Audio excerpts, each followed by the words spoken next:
Bismillahirrahmanirrahim. Assalamualaikum warahmatullahi wabarakatuh.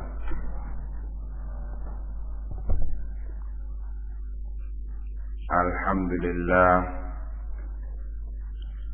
wassalatu wassalamu ala rasulillah wa ala alihi wa sahbihi wa mawalah.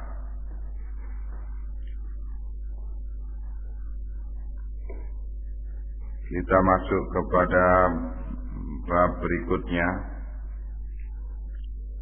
Berkata Al-Imam Al-Bukhari rahimahullah, Babu wujubis salati fit tiyabi. Bab keterangan tentang wajibnya salat, dilaksanakannya salat dengan berpakaian.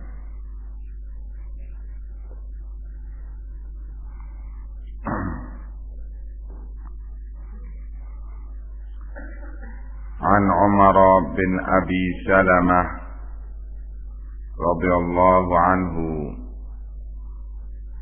dari Umar bin Abi Salamah yang Allah telah meridai beliau, anna Nabiya sallallahu alaihi wa alihi wasallam, bahwa Nabi sallallahu alaihi wa alihi wasallam shalla fi thawbin wahidin, beliau salat di satu baju. Qad khalafa baina tarafaihi, yang berbeda di antara dua ujungnya. Baju bagian atas berbeda dengan baju yang bagian bawah.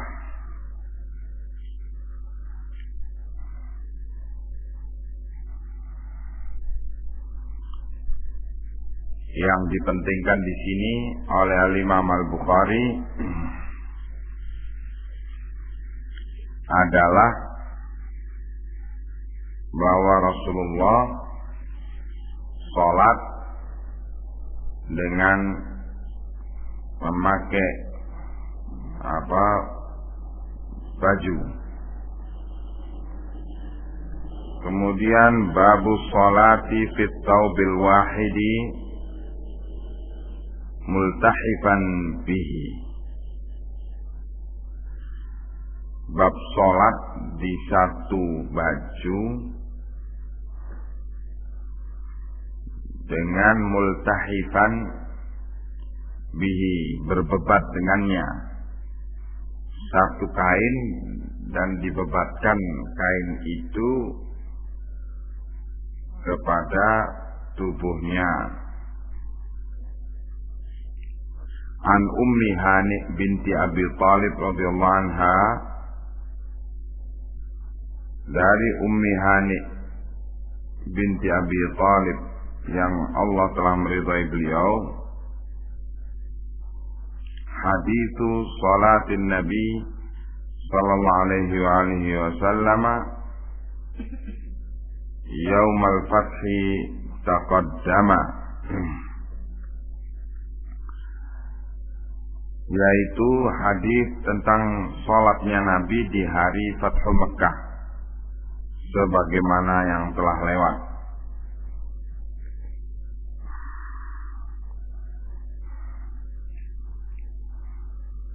Dalam Kitabul Wudu.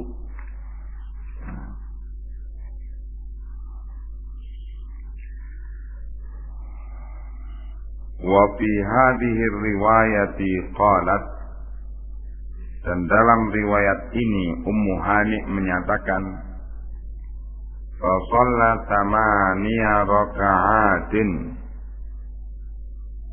multahifan fi thawbin wahidin, bahwa Nabi sholat dengan 8 rakaat yang beliau berbebat pada tubuhnya itu dalam satu kain. Falamman sarafa, maka ketika beliau berpaling dari sholatnya, qultu ya Rasulullah, aku katakan, wahai Rasulullah, za'ama ibnu ummi, bahwa anak ibuku mengaku, yakni Ummu Hani menyatakan kepada Rasulullah bahwa Ali bin Abi Thalib mengaku annahu qatilun rajulan qad ajartuhu fulan ibn Hubairah. Ya Rasulullah, Ali saudaraku, ibnu ummi, saudara ibuku, yakni saudara kandungku, mengaku bahwa dia telah membunuh seorang pria qad ajartuhu, yang telah aku nyatakan perlindunganku kepadanya, jaminan perlindunganku kepadanya, yaitu bernama Fulan bin Hubairah. Faqala Rasulullah sallallahu alaihi wasallam, maka Rasulullah menyatakan, qad ajarna man ajarti ya Umma Hani, sesungguhnya kami telah menyatakan jaminan perlindungan orang yang engkau juga nyatakan jaminan perlindungan padanya, wahai Umma Hani. Qalat Ummu Hani, wa dzalika duhan. Selanjutnya Ummu Hani menyatakan bahwa 8 rakaat yang dikerjakan Nabi itu adalah sholat duha.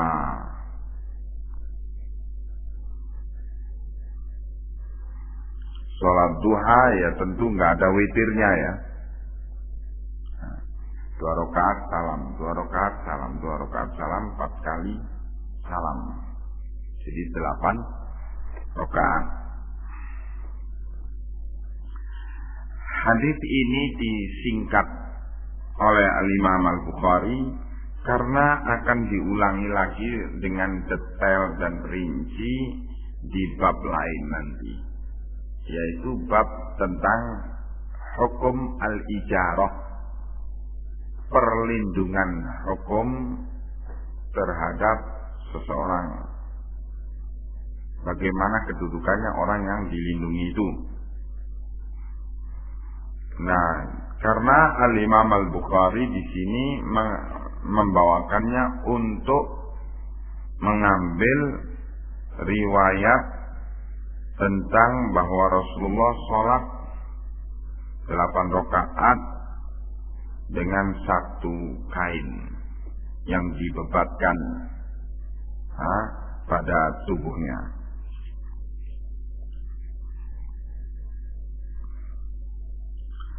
Babu idza shalla fi thawbil wahidi falyaj'al ala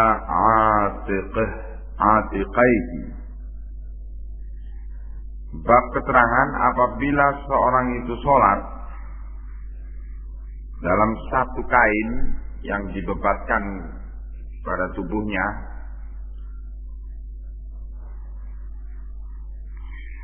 hendaknya dia bebatannya itu menyertakan adanya kedua atiqaihi, yaitu kedua pundaknya. Jadi kedua pundak itu harus ditutup dalam sholat. An Abi Hurairah radhiyallahu anhu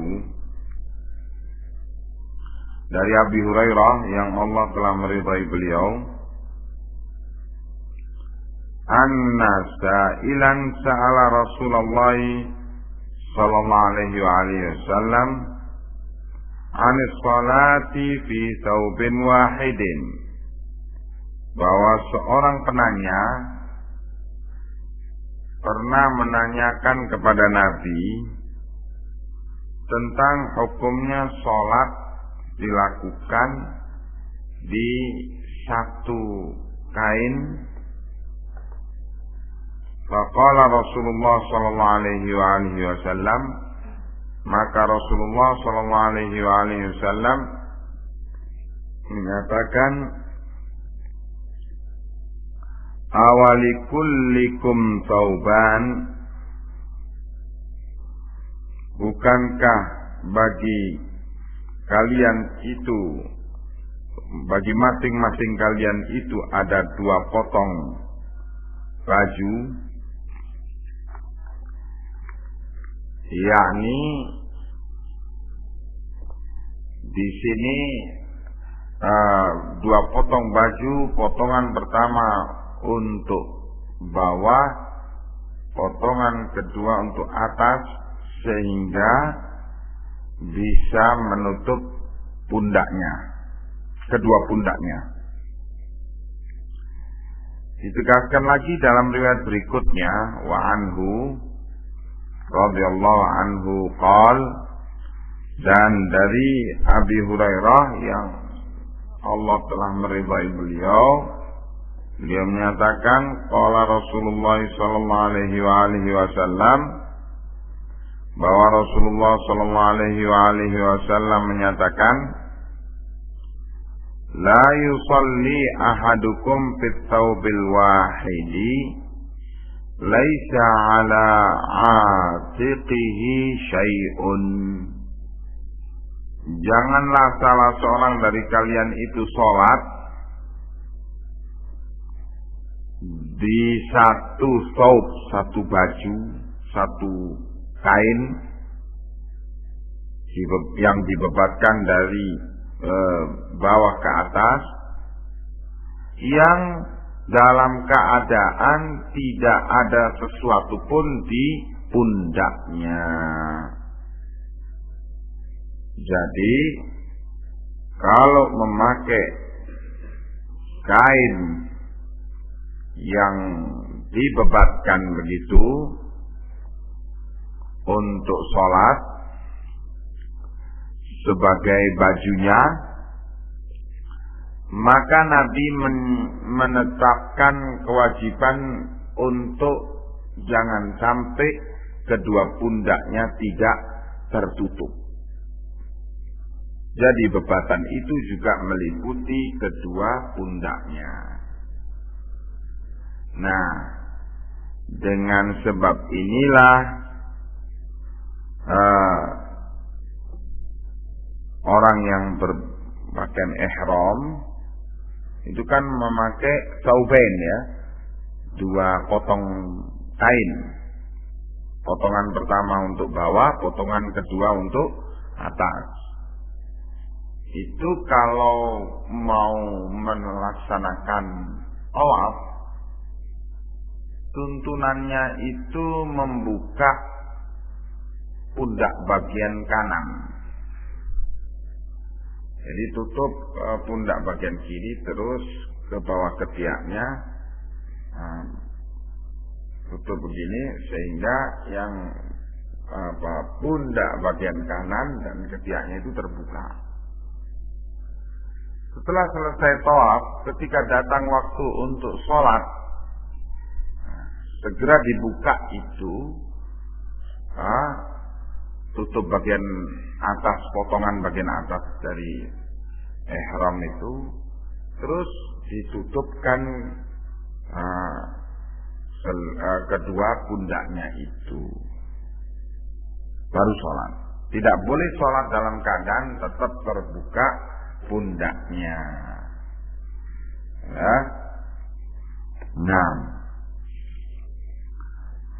wa anhu radhiyallahu anhu qal, dan dari Abi Hurairah juga yang Allah telah meridai beliau bahwa beliau menyatakan asyhadu anni sami'tu Rasulullah sallallahu alaihi wa alihi wasallam yaqulu, aku bersaksi bahwa aku mendengar Rasulullah sallallahu alaihi wa alihi wasallam bersabda, man shalla fi thawbin wahidin falyukhalif baina tarafaihi, barang siapa yang sholat dengan memakai satu kain, falyukhalif, maka hendaknya membedakan di antara dua ujungnya.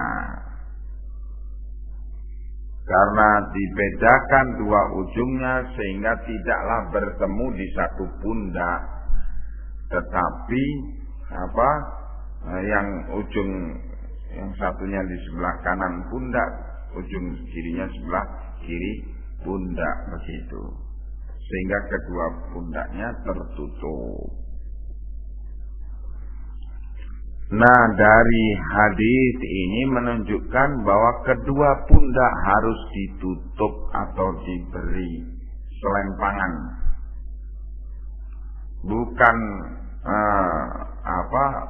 bukan sebagai aurat, karena ini bukan aurat, ya, tetapi ini adalah ketentuan bahwa di pundak itu harus ada sesuatu yang diletakkan, ya. Maka kalau orang itu sholat dalam keadaan umpamanya telanjang dada, seorang pria sholat dalam keadaan hanya memakai baju dari pusar ke bawah ke lutut, itu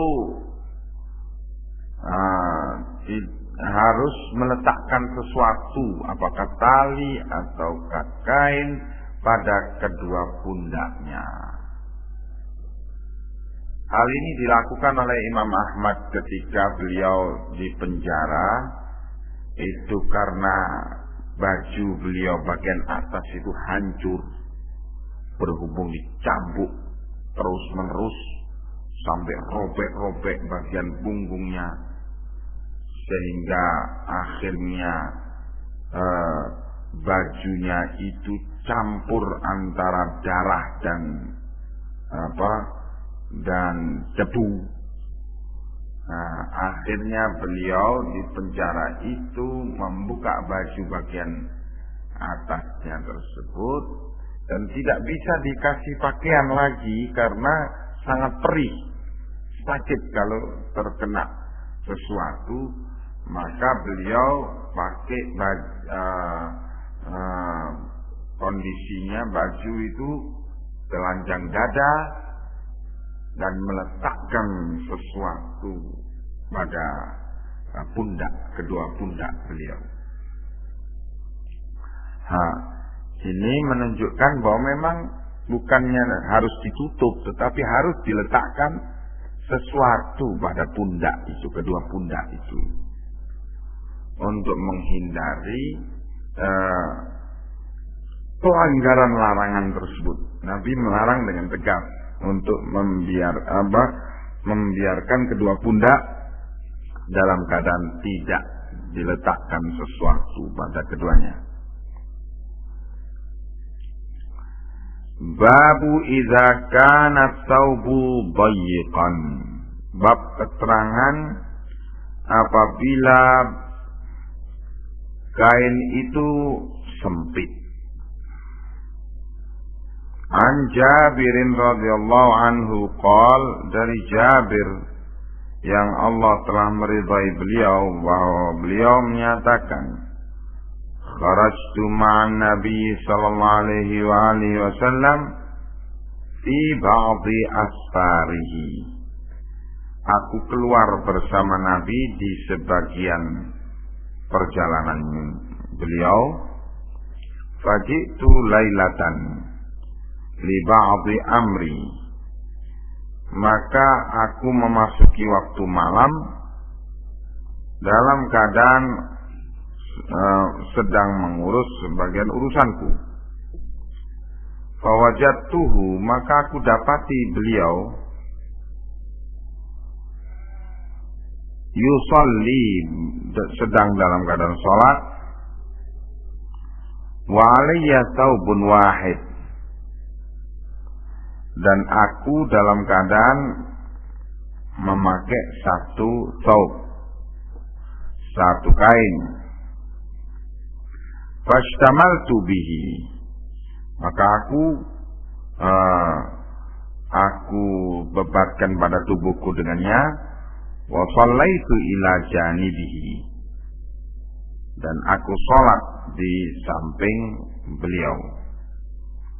Falamman sharafa, maka ketika beliau berpaling dari sholatnya, yaitu selesai sholat, qala matsura ya Jabir.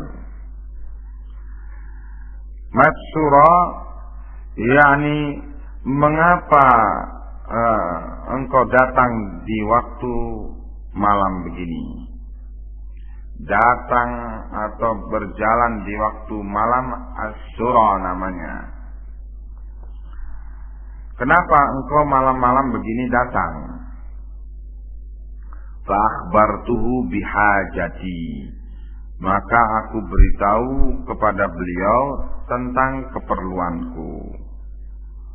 Falamma faragtu, setelah selesai aku menyampaikan urusanku, qala ma hadzal istimalul ladzi ra'aitu, kenapa ini engkau bebatkan al-istimal, membebatkan pada tubuhmu itu dengan baju itu, dengan kain itu.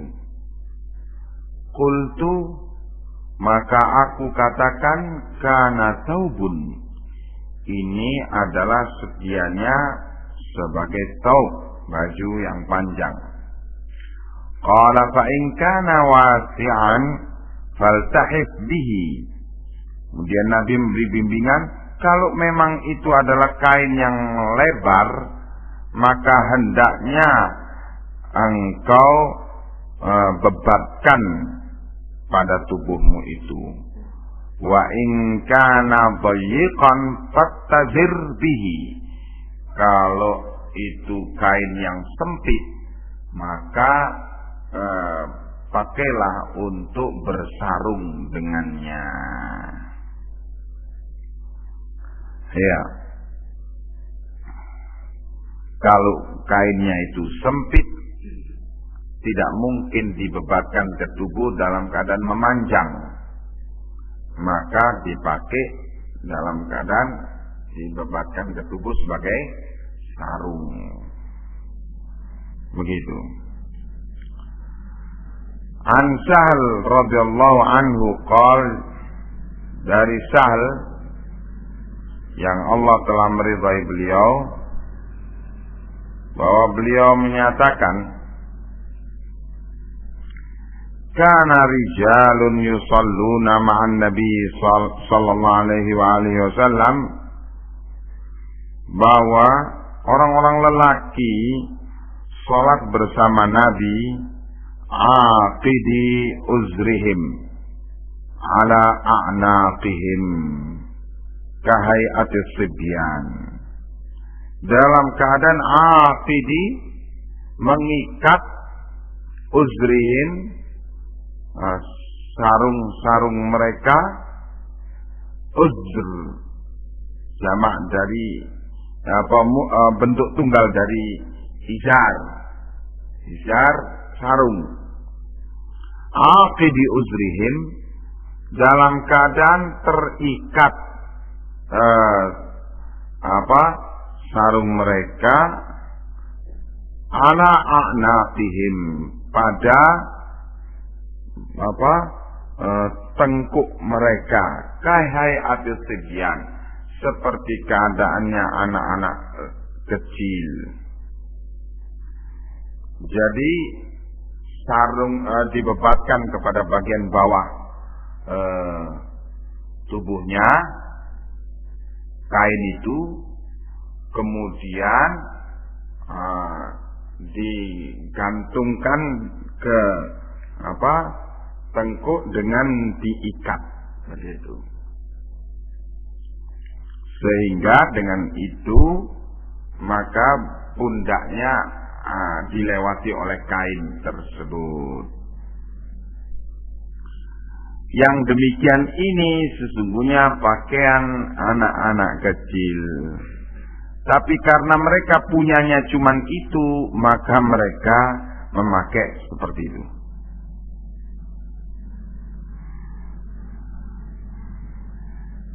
Wa yuqalu lin-nisa'i la tarfa'na ru'usakunna.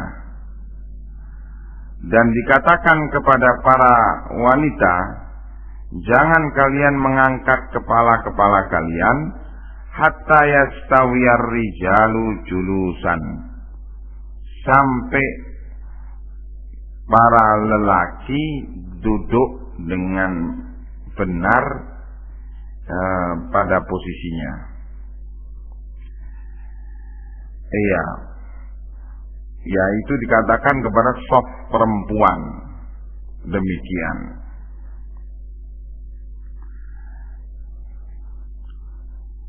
Babus salati fil jubbati asyamiyati.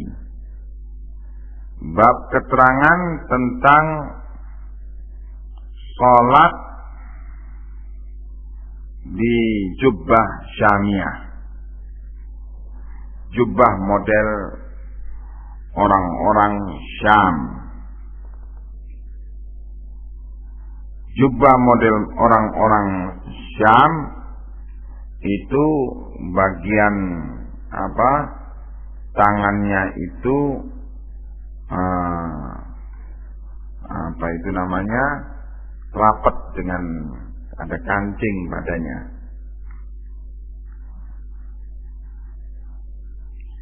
Fadhahaba anil Mughirah bin Syu'bah radhiyallahu anhu qala, dari Al-Mughirah bin Syu'bah yang Allah telah meridhai beliau, bahwa beliau menyatakan kuntu ma'an Nabi sallallahu alaihi wasallam fi safarin. Aku pernah bepergian bersama Nabi.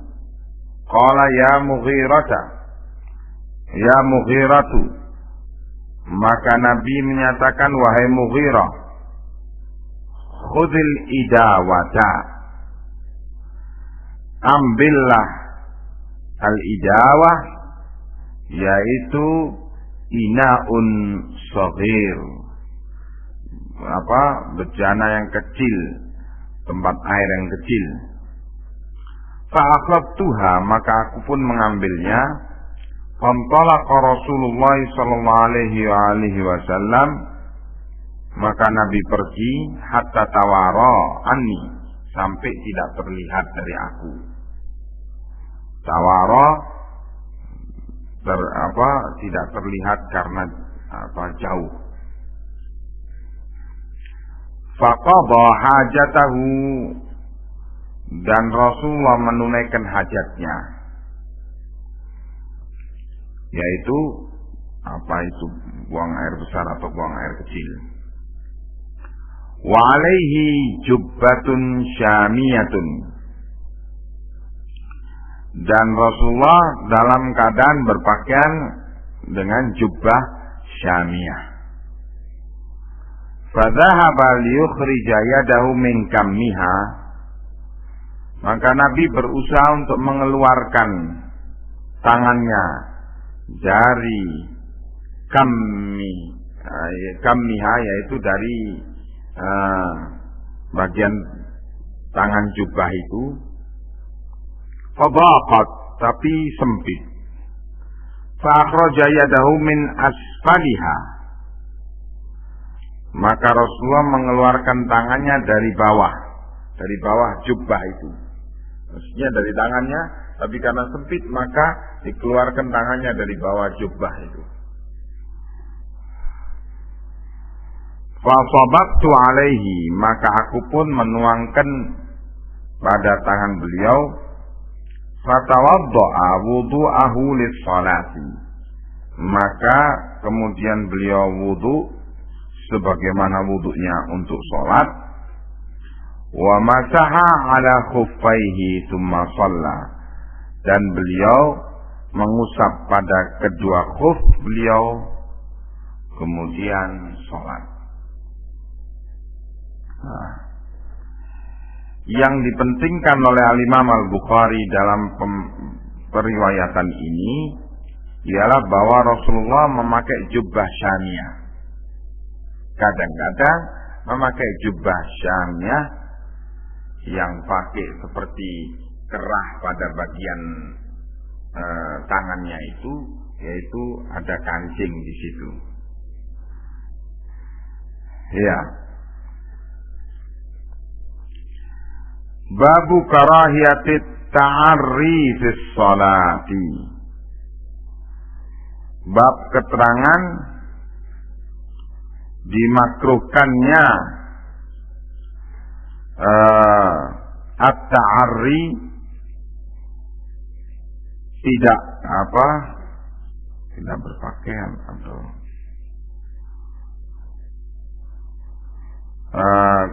mungkin berpakaian yang minim di sini di dalam sholat. Kita lihat riwayatnya dulu. An Jabir bin Abdullah radhiyallahu anhuma, dari Jabir bin Abdullah yang Allah telah meridai beliau dan bapak beliau, yuhadditsu, beliau menceritakan anna Rasulullah sallallahu alaihi wasallam, bahwasanya Rasulullah sallallahu alaihi wasallam kana yanqulu ma'humul hijarata lil Ka'bati. Beliau memindahkan batu-batuan bersama orang-orang Quraisy untuk membangun Ka'bah. Wa alaihi izaruhu, dan Rasulullah dalam keadaan memakai izar, sarung. Faqala lahu al-Abbasu ammuhu, maka berkatalah Al-Abbas, paman beliau, Al-Abbas bin Abdul Muttalib, ya ibna akhi, law halalta izaraka faja'altahu ala mankibaika dunal hijarah. Seandainya lah engkau pakai sarungmu itu sehingga engkau pakai dalam keadaan sampai kepada mankibaik, kedua pundakmu di bawah batu yang kamu bawa itu. Qala fahallahu, maka dilepaskanlah izar itu, sarung itu, faja'alahu ala mankibaihi, kemudian diletakkan sampai kepada kedua pundaknya. Fasaqata maghsyiyan alaihi, maka beliau jatuh pingsan karenanya. Sama ra'ya ba'da dzalika uryanan, maka Nabi setelah itu tidak pernah lagi terlihat uryanan, telanjang.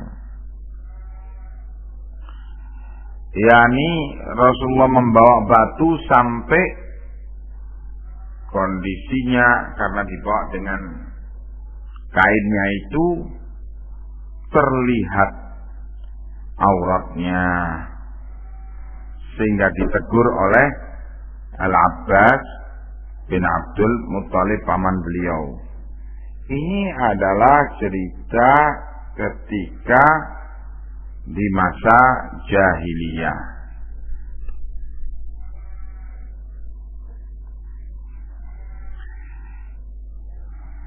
Kemudian riwayat berikutnya an Abi Sa'id Al-Khudri radhiyallahu anhu annahu qala, dari Abi Sa'id Al-Khudri yang Allah telah meridai beliau, annahu qala, bahwasannya Abu Sa'id menceritakan, nahan Nabi sallallahu alaihi wasallam an istimalis samma.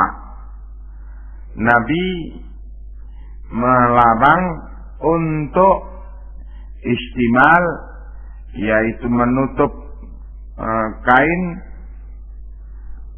Istimalis samma itu satu istilah, yaitu kain yang menutup seluruh badannya dengan tidak memberikan tempat keluar bagi kedua tangannya. Jadi seluruh tubuhnya sampai tangannya juga. Itu istimalis samma. Nabi melarang yang demikian.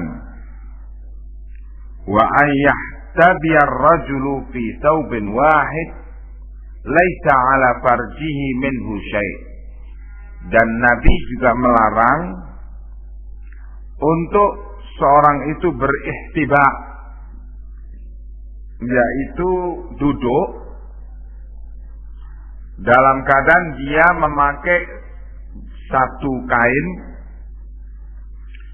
tetapi dia tidak meletakkan kain tambahan pada kemaluannya. Mungkin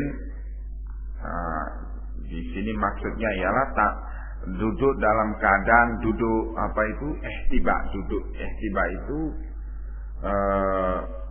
antara dagu dengan lutut itu bertemu, duduk begitu, ya, dengan kedua lutut. Jadi kedua lututnya didekatkan dengan dagunya begini. Duduk yang demikian ini dilarang oleh Nabi kalau orang itu tidak memakai celana dalam, begitu, yang menutup bagian khusus farjnya.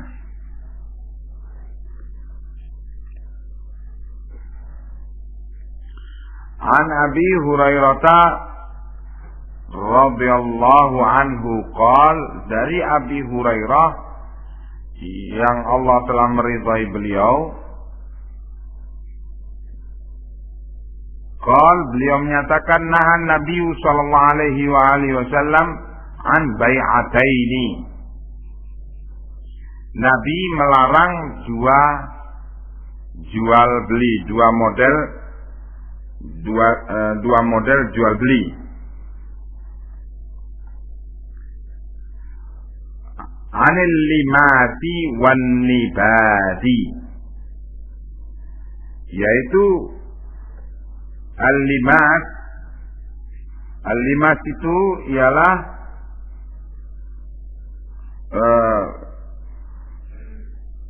seorang menyentuh baju yang lainnya di malam hari dalam keadaan tidak bisa memeriksanya, kemudian diadakan perjanjian pembelian terhadap baju tersebut. Nah, ini namanya apa kalau sekarang? Mungkin lelang, ya.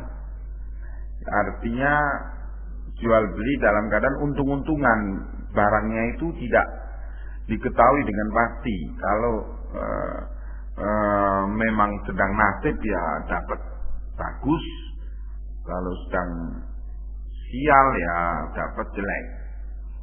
Di malam hari itu kan nggak kelihatan mutu barang itu, sedangkan ijab qabul itu harus ngerti mutu barang yang diperjualbelikan dalam ijab qabul itu, ya. Ini namanya jual beli dengan al-limas. An-nibad, munabadah, yaitu jual beli dengan cara penipuan, yaitu ketika seorang mau menjual satu barang, kemudian temennya dibikin seolah-olah pembeli, kemudian ngomong kepada si penjual ini, saya mau beli ini, terus disebutkan harga yang tinggi. Saya beli 100 umpamanya, padahal harganya cuma 50. Nah, pembeli yang benar-benar pembeli, yang belum menawar, mendengar bahwa ini penawarannya memang 100. Padahal ini penawarnya ini pembeli palsu. Pembeli yang benar-benar pembeli terkecoh dengan itu. Akhirnya juga terbawa oleh penawaran yang pertama ini tadi. Nah, ini namanya an-nibad. Nabi melarang yang demikian. Jual beli dengan al-limas dan jual beli dengan an-nibad. Dua jual beli ini dilarang oleh Nabi. Al-limas yaitu sekedar membuktikan memang ada bendanya yang diperjualbelikan. Tapi jenisnya apa dan apakah dalam keadaan bagus atau buruk barangnya tidak diketahui. Karena dalam keadaan malam. Nah, untung-untungan. Jual beli yang demikian tidak boleh. Karena memberi peluang adanya unsur penipuan. Maka ijab qabul itu harus jelas barang yang dijual belikan, jenisnya apa dan sebagainya. Jual beli yang tidak jelas semacam ini itu namanya bai'ul gharar. Jual beli dengan gharar, yakni ada unsur kekaburan pada jenis barang itu. Nanti akan kita bahas dalam Kitabul Buyu' hal ini. Wa yashtamila samma'a, dan juga Nabi melarang orang itu berpakaian dengan istimal samma' itu tadi apa?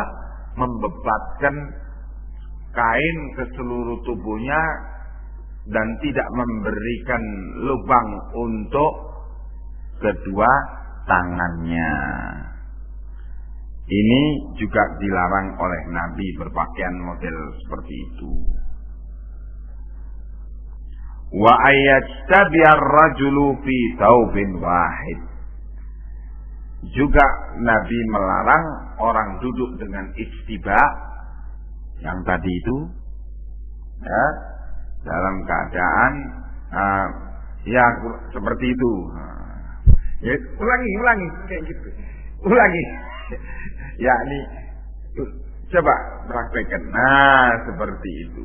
Dilarang duduk seperti itu kalau orang itu hanya berpakaian satu kain, tanpa adanya kain tambahan menutup bagian kemaluannya. Ya. Kemudian dikatakan, ya,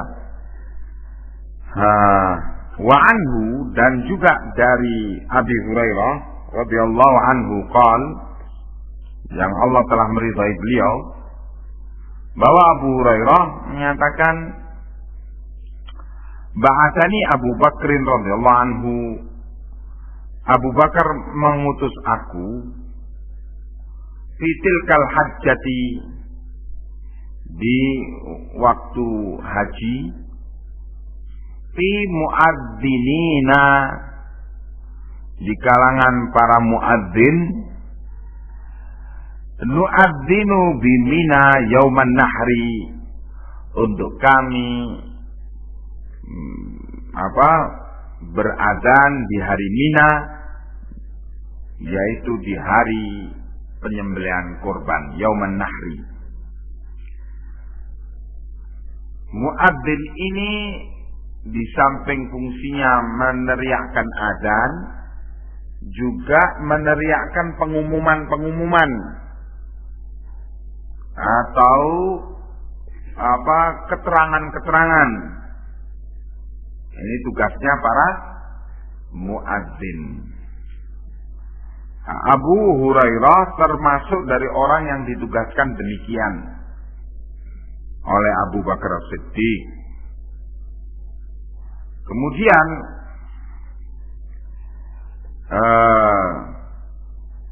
nu'adzinu bimina yauman nahri alla yahujja ba'dal 'ami musyrikun. Kami umumkan di Mina pada waktu itu bahwa tidak boleh ada lagi orang musyrik yang haji setelah tahun ini, yaitu setelah haji wada, setelah peristiwa haji yang diistilahkan hajjatul wada, haji perpisahan Rasulullah sallallahu alaihi wasallam. Karena orang kafir non muslim dilarang masuk ke wilayah tanah haram. Ya. Jadi tidak boleh lagi ada orang musyrik dari kalangan Arab yang berhaji setelah tahun itu. Karena memang haji itu adalah dilaksanakan oleh orang-orang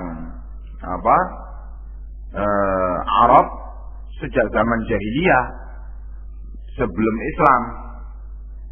Mereka warisi dari perbuatan amalan agama Nabiullah Ibrahim alaihissalam. Nah, mereka biasa setiap tahun melaksanakan haji. Nah, waktu hajjatul wada masih kabilah-kabilah yang belum masuk Islam, kabilah-kabilah Arab yang belum masuk Islam masih ikut melaksanakan haji bersama kaum muslimin. Ya. Nah, maka diumumkan di Mina bahwa setelah tahun itu tidak boleh ada lagi orang yang belum masuk Islam untuk menunaikan haji. Qala Abu Hurairah, kemudian Abu Hurairah menyatakan, fa'adzana ma'ana Aliyun fi ahli Mina yauman nahri. Maka akhirnya juga Ali bin Abi Thalib menjadi juru penerang juga bersama kami, ya, fi ahli Mina, pada orang-orang yang sedang menunaikan manasik haji di Mina itu, yauman nahri, pada hari pemotongan hewan. La yahujju ba'dal 'ami musyrikun. Tidak boleh ada lagi yang haji setelah tahun ini seorang musyrik pun. Wala yatufu bil baiti uryanun, dan tidak boleh bertawaf di Baitillah, yaitu di Ka'bah, orang yang telanjang.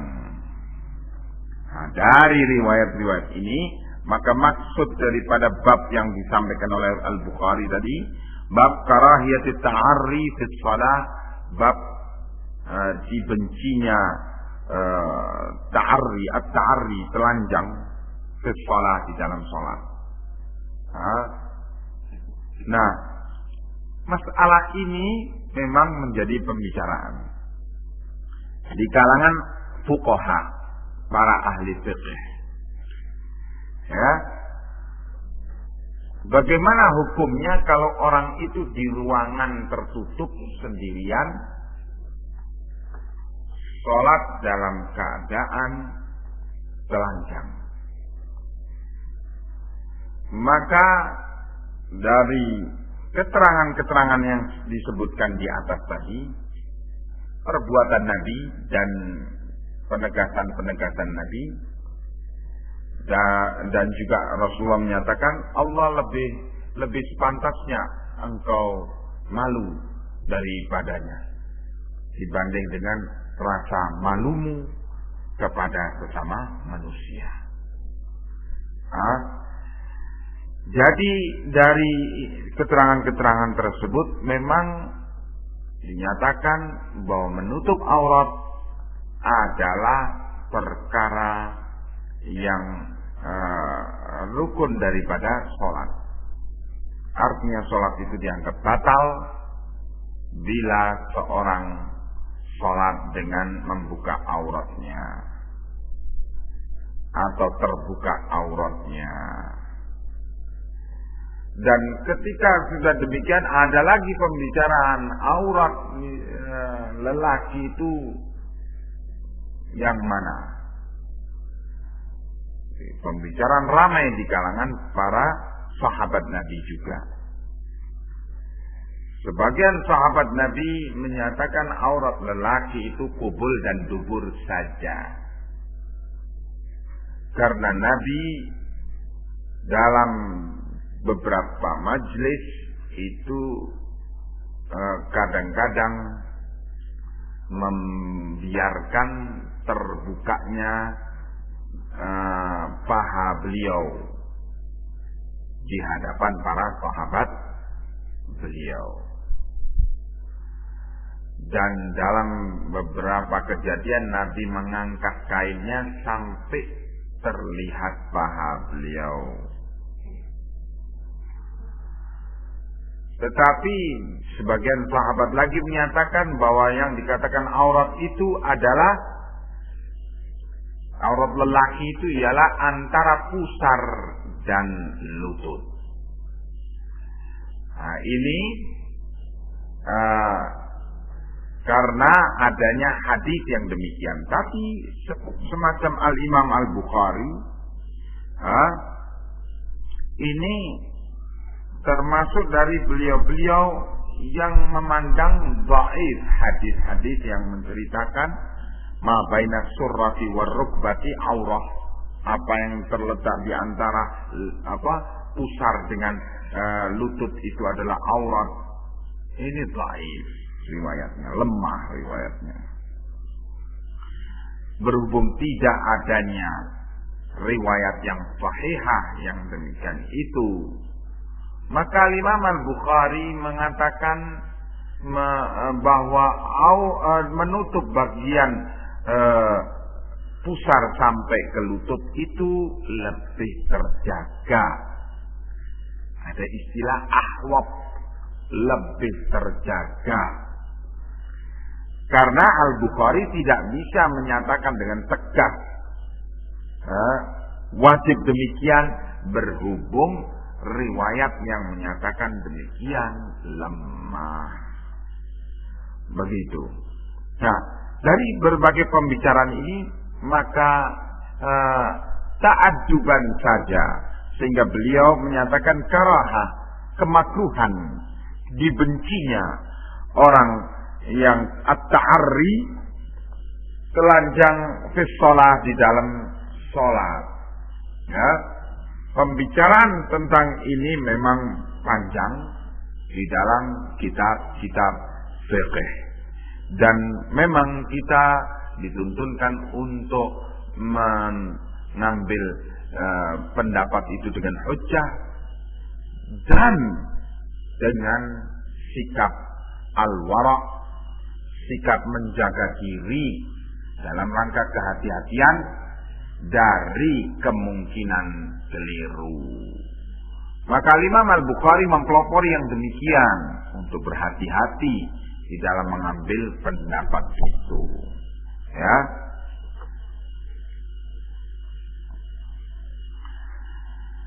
Selanjutnya, babu mayuzkaru fil fakhid, bab keterangan tentang paha.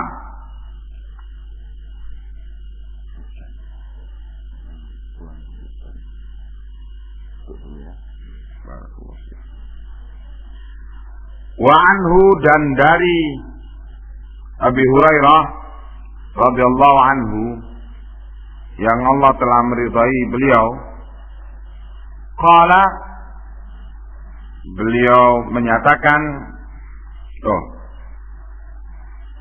wa an Anas radhiyallahu anhu, dari Anas yang Allah telah meridai beliau, anna Rasulullah sallallahu alaihi wasallam, bahwa Rasulullah sallallahu alaihi wasallam ghaza, ikut bertempur Khaybar, menyerang dalam serangan ke Khaybar. Fasallaina indaha, maka kami sholat di Khaybar, sholatal ghadati bi ghalasin. Kami di Khaybar melakukan sholat sholat subuh bi ghalasin, dalam keadaan ghalas. Ghalas itu kegelapan, dalam kondisi sedang gelap, belum terang. Sholat subuh itu ada 2 waktu yang Rasulullah kerjakan, yaitu waktu ghalas, waktu masih gelap, dan waktu isfirar, pakai shad isfirar. Waktu itu sudah terang. Nah, jumhur ulama, mayoritas para ulama menyatakan, mentarjih pendapat bahwa yang paling bagus, yang paling afdol itu waktu ghalas, sholatul ghada, sholat subuh itu. Rasulullah sholat subuh di Khaybar pada waktu ghalas, pada waktu masih gelap. Faraqiba Rasulullah sallallahu alaihi wasallam, maka setelah itu Rasulullah menunggangi kendaraannya. Waraqiba Abu Talhata, dan juga Abu Talhah menunggangi kendaraannya. Wa ana radifu Abi Talhata, dan aku membonceng di belakangnya Abu Talhah. Fa'ajra Nabiyullah sallallahu alaihi wasallam fi zuqati Khaybar, maka Nabi sallallahu alaihi wasallam ajra, melalui jalan sempit, zuqaq, jalan sempit di Khaybar, jalan sempit di antara perbukitan itu. Wa inna rukbati, dan sesungguhnya lututku, latamastu fakhidhi Nabiyillah sallallahu alaihi wasallam, sungguh menyentuh paha Rasulullah sallallahu alaihi wasallam. Tsumma hasara al-izara, kemudian juga Nabi dalam keadaan menyincingkan sarungnya, menaikkan sarungnya,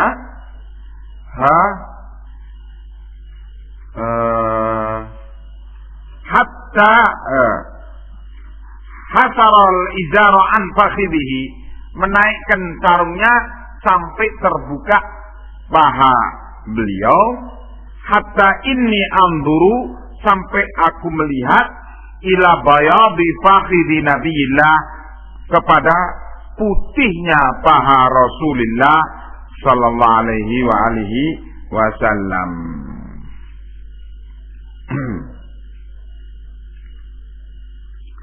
Falamma dakhala al-qaryata, maka ketika beliau masuk ke desa Khaybar itu, qala, Rasulullah menyatakan, Allahu Akbar, kharabat Khaybar, Allahu Akbar, telah rusaklah negeri atau kampung Khaybar. Inna idza nazalna bisahati qaumin, maka kami apabila singgah di wilayah sahah, wilayah satu kaum, fasa'a sabahul munzarin qalaha salatan. Maka ketika saat sabahul munzarin yaitu apa itu namanya, orang yang memang ditugaskan di zaman itu untuk menempati satu posisi tinggi di desa yang mengintai-ngintai musuh. Nanti dulu sini masih hujan. Allah ya dia Miqdad. Jangan pulang dulu, masih hujan ini. Nanti dulu, nanti duduk dulu. Bahwa ada orang yang berdiri di posisi itu, kalau musuh datang mendekati desa mereka, maka orang ini tugasnya ialah untuk teriak. Petugas yang demikian namanya sabahal munzarin. Petugas yang untuk mengumumkan, siap-siap ini musuh sudah mendekat. Nah, kalau kata Anas, biasa kalau Nabi itu mendapati sabahal munzarin itu berbuat mengganggu, yakni membuat teriakan itu, qalaha salasan, Nabi menyatakan Allahu Akbar kharibat Khaybar, Allahu Akbar kharibat Khaybar, Allahu Akbar kharibat Khaybar. Begitu. Qala wa kharajal qaumu ila a'malihim. Kemudian mereka, orang-orang itu keluar untuk menunaikan tugas-tugas mereka, pekerjaan mereka. Faqalu Muhammadun wal khamisu ya'ni al-jaisha, yakni al-jaisha. Mereka mengatakan ini Muhammad dan tentaranya, al-khamis di situ maksudnya al-jaish, tentara. Muhammad datang dengan tentaranya. Qala fa'afatnaha anwatan, maka kami mencapai Khaybar itu dengan susah payah.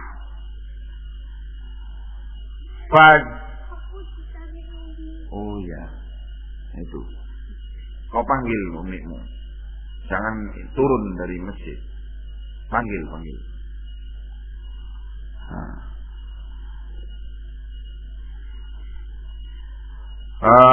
Fa'afatnaha anwatan, maka kami berhasil mencapai Khaybar dengan pendudukan itu.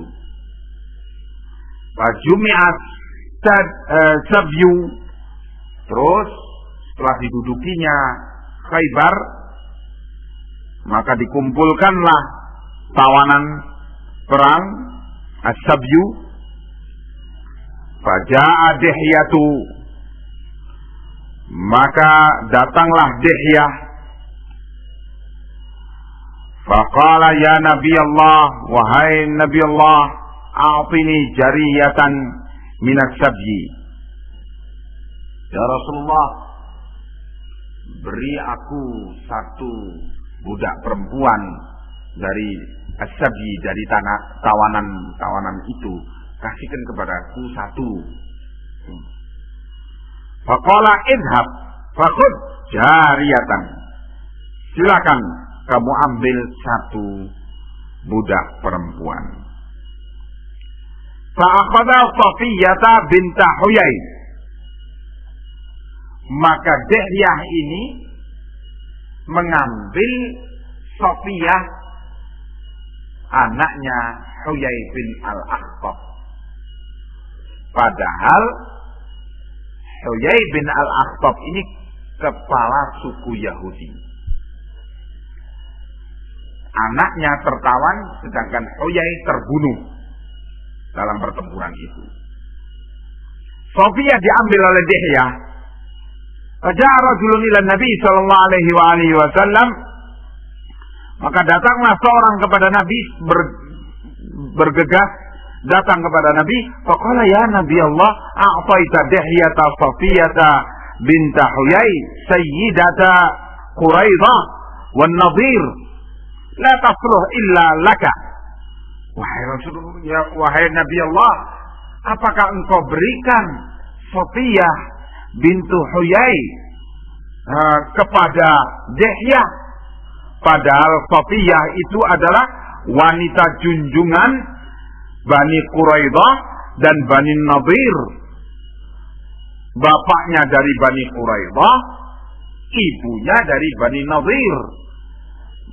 Bapaknya pimpinan Bani Quraidah, ibunya adalah putri pimpinan Bani Nadir.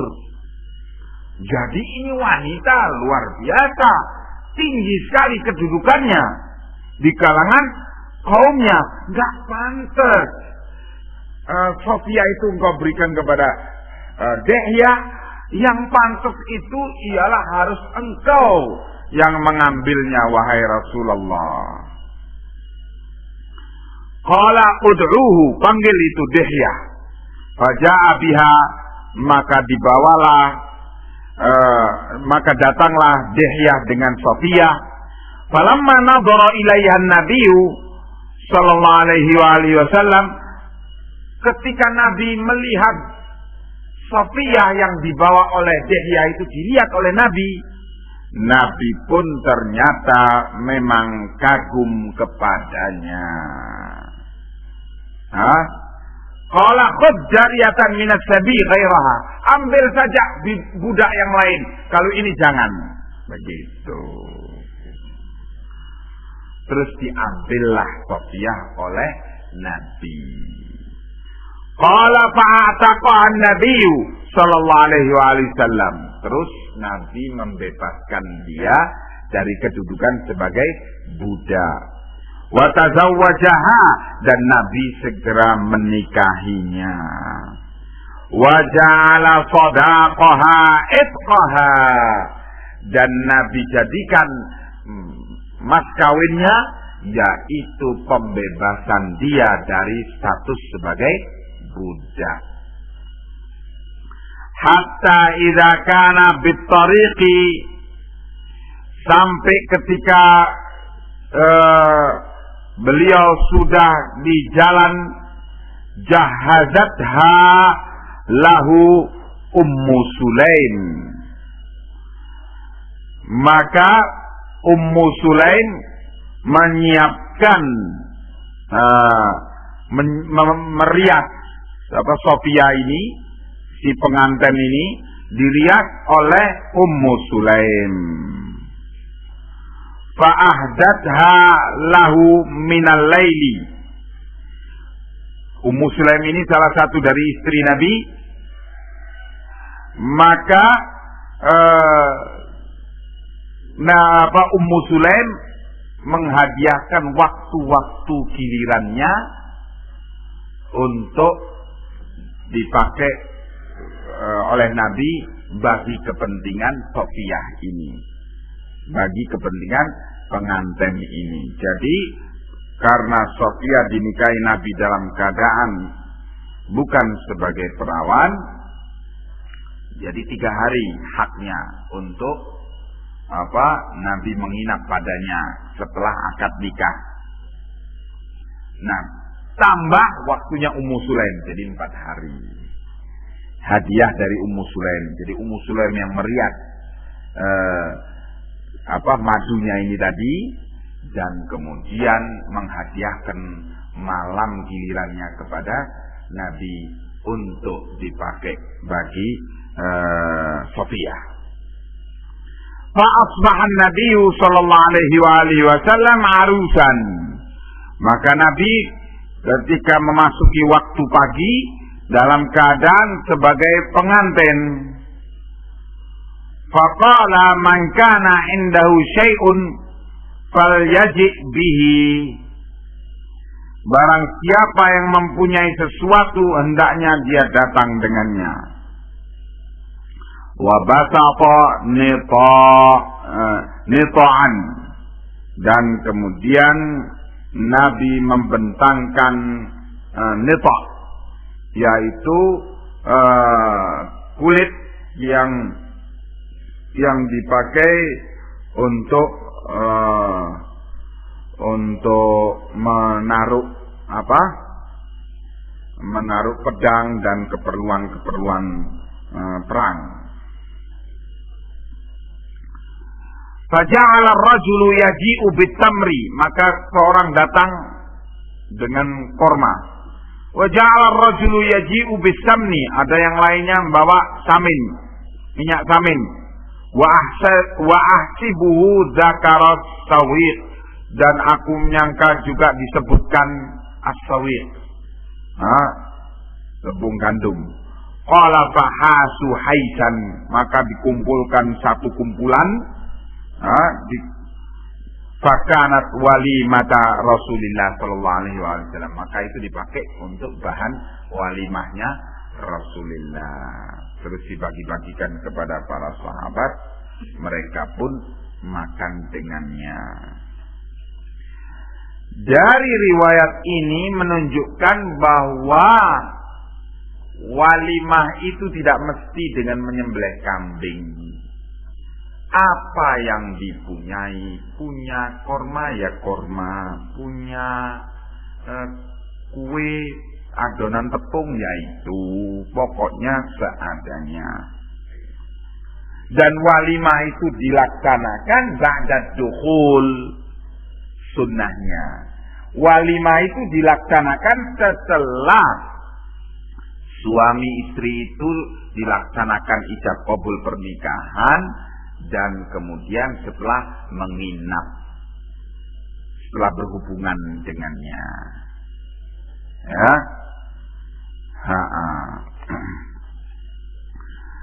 Kemudian dari riwayat panjang ini sesungguhnya yang diambil oleh Al-Imam Al-Bukhari keterangan tentang bahwa Rasulullah SAW mengangkat kain sarungnya sampai terbuka paha beliau.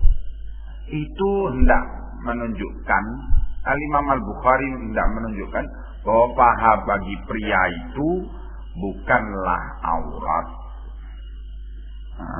tetapi ahwab ayyusattar, lebih utama, lebih selamat untuk ditutup, ya, karena termasuk daripada khawarimil muru'ah, yang merusakkan kewibawaan. Kalau orang itu biasa telanjang paha, walaupun itu bukan aurat bagi pria, tapi itu merusakkan kewibawaan. Ya, nah. Babu fi kam tusallil mar'a fi minat thiyab. Bab keterangan berapa rakaat sholatnya seorang wanita yang memakai thiyab, baju. Thiyab jamak dari thawb. An Aisyah radhiyallahu anha qalat, dari Aisyah yang Allah telah meridai beliau menyatakan, laqad kana Rasulullah sallallahu alaihi wasallam, bahwa sungguh Rasulullah sallallahu alaihi wasallam yusallil fajr, salat fajar, fa yashhadu ma'ahu nisa'un, maka ikut hadir dalam salat itu para wanita minal mu'minat, dari kalangan wanita-wanita mukminah, mutalaffi'atin fi murutihinna, mereka itu bertutup, mutalaffi'at, menutup dirinya, fi murutihinna, dalam pakaian yang namanya al-martu, yaitu kain dari suf, dari bulu domba, wool apa itu. Ya. Mereka menutup diri dengan memakai kain-kain wool itu, karena memang sedang musim dingin, sehingga berangkat sholat subuh para wanita itu menutup dirinya dengan murutihinna, kain-kain wool itu. Summa yarji'na ila buyutihinna, kemudian begitu selesai sholat langsung mereka bubar pulang ke rumah-rumah mereka, ma ya'rifuhunna ahad, dalam keadaan belum dikenal oleh seorang pun. Jadi belum terlihat karena masih gelap. Waktu ghalat, jadi waktu masih gelap. Sehingga wanita itu begitu selesai sholat langsung pulang dalam kondisi masih gelap, sehingga tidak terlihat wajah-wajah mereka oleh seorang pun. Ya. Nah, jadi di dalam riwayat ini para wanita memakai baju kemudian dilapisi pula dengan wool atau kain mantel, ya, ketika berangkat ke masjid. Ya. Babu idza shalla fi thawbin lahu a'lam. Bab keterangan apabila seorang sholat di bajunya, di satu baju yang lahu a'lam, pada bajunya itu ada coretan-coretan warna-warni. Ini kita lihat riwayat tersebut untuk menunjukkan bolehnya orang memakai baju yang tidak polos warnanya, tetapi ada bercoret-coret padanya. Wa anha radhiyallahu anha, dan dari Aisyah yang Allah telah meridhai beliau, anna Nabiyya sallallahu alaihi wasallam, bahwa Nabi sallallahu alaihi wasallam shalla fi khamisatin laha a'lamun, bahwa Nabi itu sholat dalam gamis beliau, fi khamisati, di dalam gamis, di dalam satu gamis. Al-khamisah itu gamis berwarna hitam atau merah dan mempunyai ada hiasan-hiasan begitu. Laha a'lamun, pada baju itu ada hiasan-hiasan, gambar-gambar hiasan. Fanadhara ila a'lamiha nadratan, maka Nabi melihat kepada hiasan-hiasan pada baju itu dengan satu pandangan. Falamman sarafa, ketika Nabi balik dari sholatnya, qala idhabu bi khamisati hadhihi ila Abi Jahmin, bawalah bajuku ini ke Abu Jahm, wa'tuni bi anbijaniyah Abi Jahm, dan gantilah untukku dengan anbijaniyah, yaitu baju yang tebal dengan suf, dengan bulu domba, dan tentunya tidak ada hiasan-hiasan. Fa innaha alhatni alifan an salati, karena hiasan-hiasan yang ada dalam kain itu, baju itu melalaikan aku dalam sholatku. Dari perbuatan Nabi ini, maka para ulama menyatakan makruh memakai baju untuk sholat dengan di situ penuh dengan hiasan-hiasan. Ya. Kenapa makruh kok nggak haram? Karena Nabi memakainya, walaupun kemudian setelah itu menukarkannya dengan baju suf, baju anbijaniyah.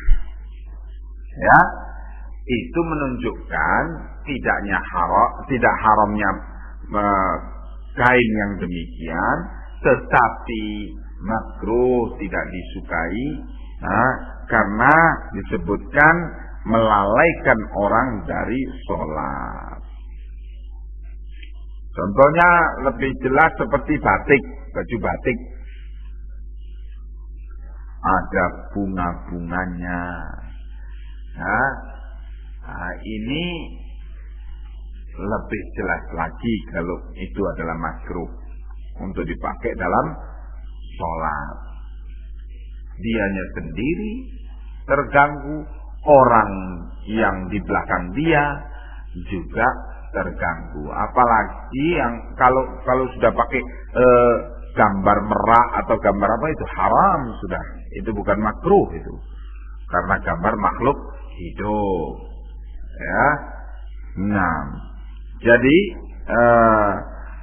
untuk pakaian sholat itu sangat dianjurkan untuk memakai pakaian yang polos. Yang paling utama dari pakaian-pakaian polos itu ialah putih. Karena Nabi jelas-jelas menyatakan ilbasu min thiyabikum al-bayadha. Pakailah oleh kalian dari baju-baju kalian itu yang putih untuk sholat itu. Ini pakaian polos yang paling afdal. Iya.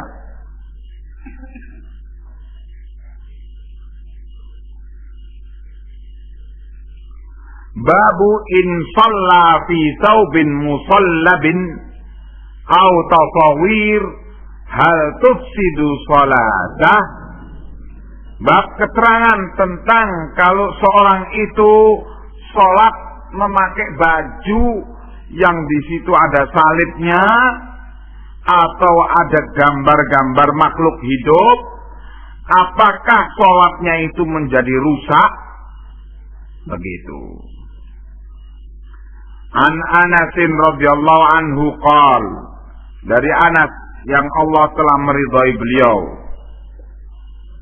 bahwa beliau menceritakan, kana qiramun li Aisyata, pernah Aisyah punya qiram.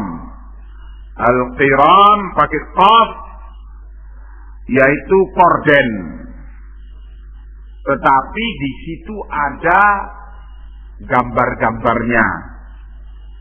Ya. Kadang juga dipakai sebagai baju yang berwarna-warni. Kadang juga dipakai sebagai tutupnya pelana kuda, sehingga indah, terlihat indah begitu.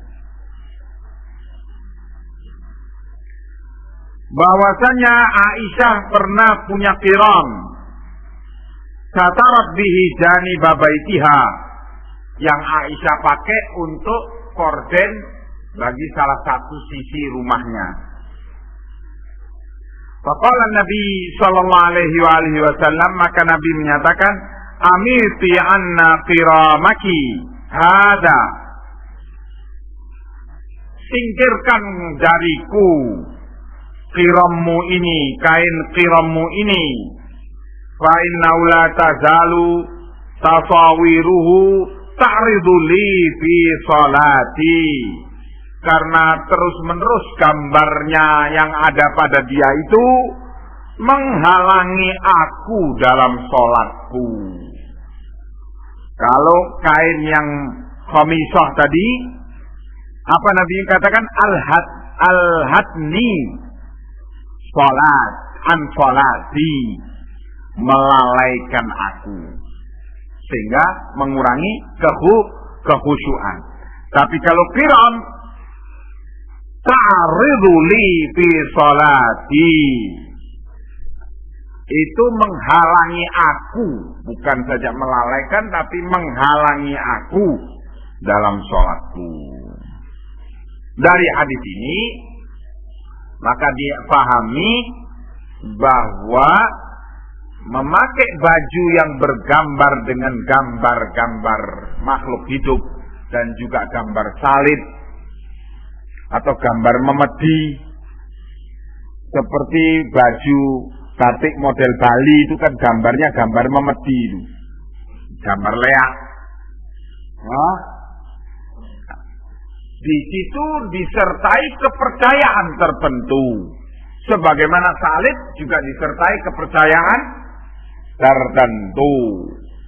Maka yang demikian ini merusakkan sholat. Ya. Nah, kalau haramnya memakai kain yang bergambar makhluk hidup sudah jelas. Tetapi tentang ketentuan bahwa memakai baju yang bergambar demikian itu membatalkan sholat itu atau merusakkan sholat, itu dibawakan di sini oleh Al-Imam Al-Bukhari. Para ulama yang lainnya mengatakan bahwa tidaklah dalil ini menunjukkan bahwa memakai kain yang bergambar makhluk hidup itu membatalkan sholat, tapi memang merusakkan kekhusyuan sholat. Buktinya apa? Buktinya dalam riwayat ini tidak disebutkan bahwa Nabi mengulangi kembali sholatnya. Begitu. Jadi sebatas merusakkan kekhusyuan sholat. Sedangkan ruhnya sholat itu apa? Khusyuk. Sholat yang tidak khusyuk itu adalah bangkai hidup. Tidak ada nilainya. Lalu apa bedanya sholat yang rusak kekhusyuannya dengan sholat yang batal? Bedanya, kalau sholat itu rusak kekhusyuannya, itu adalah kerugian bagi pelakunya. Beramal tidak dapat apa-apa. Tapi tidak bisa dia mengulangi sholatnya, karena dia dianggap telah menunaikan sholat. Sedangkan sholat itu kalau dikatakan batal, wajib bagi pelakunya untuk mengulangi sholatnya. Begitu. Wallahu a'lamu bis-shawab. Sampai di sini saja. Kita lanjutkan insyaallah nanti. Assalamualaikum warahmatullahi wabarakatuh.